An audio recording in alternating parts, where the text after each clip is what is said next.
நான் கண்கள் மூட மாட்டேனடி செல்லம்மா, நான் கண்கள் மூட மாட்டேனடி செல்லம்மா.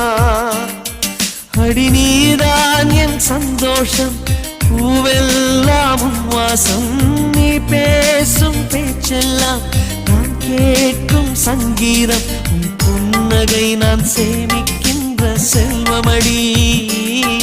நீ இல்லை என்றால் நானும் இங்கே ஏழையடி.